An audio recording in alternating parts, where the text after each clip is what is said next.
നമസ്കാരം. Raf talk ഫുട്ബോളിലേക്ക് എവർക്കും സ്വാഗതം. ഞങ്ങൾക്ക് തമ്മിൽ നന്നായിട്ടറിയാം.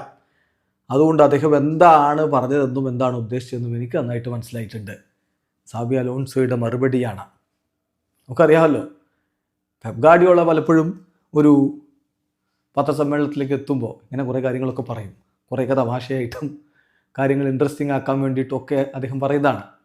അപ്പോൾ Manchester city versus Real Madrid UEFA champions league മത്സരത്തിന് മുന്നോടിയായിട്ട് മാധ്യമങ്ങൾ സാബി അലോൺസോക്ക് എന്താണ് ഒരു ഫ്രണ്ട്ലി മെസ്സേജ് കൊടുക്കാനുള്ളതെന്ന് ചോദിച്ചപ്പോൾ പെപ് ഗാർഡിയോള പറഞ്ഞ മറുപടി, അവൻ സ്വന്തമായിട്ട് മൂത്രം ഒഴിക്കണം, അവന് വേണ്ടി എനിക്ക് മൂത്രം ഒഴിക്കാൻ പറ്റില്ല എന്നാണ്. എന്നിട്ട് മാധ്യമങ്ങളോട് ചോദിക്കുകയാണ്, പോരെ ഇത് പോരെ, നല്ല ടൈറ്റിലായില്ലേ എന്ന് ചോദിക്കുകയാണ്. അദ്ദേഹം തമാശക്ക് അങ്ങ് ചോദിക്കുകയാണ്. സ്വാഭാവികമായിട്ടും മാഞ്ചസ്റ്റർ സിറ്റി റയൽ മാഡ്രിഡിനെ പരാജയപ്പെടുത്തി. കളിക്ക് ശേഷം മാധ്യമങ്ങൾ സാബി അലോൺസോട് ഇത് ചോദിച്ചു. പെപ്പിൻ്റെ ആ ഒരു വാക്ക് ഉണ്ടായിരുന്നല്ലോ, അതിനെക്കുറിച്ച് എന്ത് പറയുന്നു, എന്താണ് reaction? Pep saying I should be on my own, അതാണോ നിങ്ങൾ ഉദ്ദേശിക്കുന്നത്? എങ്കിൽ ഞാൻ പറയട്ടെ, എനിക്ക് പെപ്പുമായിട്ട് വളരെ നല്ല ബന്ധമാണുള്ളത്.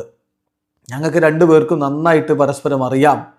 അപ്പോൾ അദ്ദേഹം എന്തർത്ഥത്തിലാണത് പറഞ്ഞത് എന്നൊക്കെ എനിക്ക് മനസ്സിലായിട്ടുണ്ട്. സോ ഞാനിനി അതിനെക്കുറിച്ച് കമൻറ്റ് ചെയ്യാനില്ല, ഞാനതിന് മറുപടി പറയേണ്ട കാര്യമില്ല എന്നാണിപ്പോൾ സാബി അലോൺസോ പറഞ്ഞത്. ചുരുക്കത്തിൽ പെപ്പിനെ എനിക്കറിയാം, പെപ്പ് അതെങ്ങനെ പറഞ്ഞതാണെന്നും എനിക്ക് മനസ്സിലാവും. അപ്പോൾ അതുകൊണ്ട് തന്നെ കൂടുതൽ ഇതിനെക്കുറിച്ച് സംസാരിച്ച് സംഗതി വഷളാക്കാൻ താനില്ല എന്ന് തന്നെ ഇപ്പോൾ കൃത്യമായിട്ട് സാബി അലോൺസോ പറഞ്ഞു. അതേസമയം ഇപ്പോഴത്തെ ഈ ഒരു അവസ്ഥയെക്കുറിച്ച് സാബി പറയുന്നത്, എൻ്റെ താരങ്ങളുടെ സപ്പോർട്ട് എനിക്ക് കൃത്യമായിട്ട് മനസ്സിലാകുന്നുണ്ട്.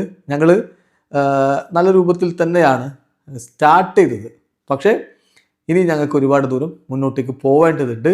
ഇപ്പോൾ നമ്മുടെ ബെസ്റ്റിലല്ലെങ്കിൽ ഇങ്ങനെയുള്ള സംഭവങ്ങളൊക്കെ ഉണ്ടാവാം. എന്തായാലും എൻ്റെ പ്ലേയേഴ്സിനോട് ഞാൻ നന്ദി പറയുകയാണ്. ഈ മൊമെൻറ്റും നമ്മൾ കടന്നു പോകും എന്നാണ് സാബി അലോൺസോ നിലവിലെ സ്ഥിതിയെക്കുറിച്ച് പറഞ്ഞത്. വീഡിയോ അവസാനിക്കുന്നു. ഫുട്ബോൾ ലോകത്തെ കൂടുതൽ വിശേഷങ്ങളുമായി റാഫ് ടോക്സ് എത്താം.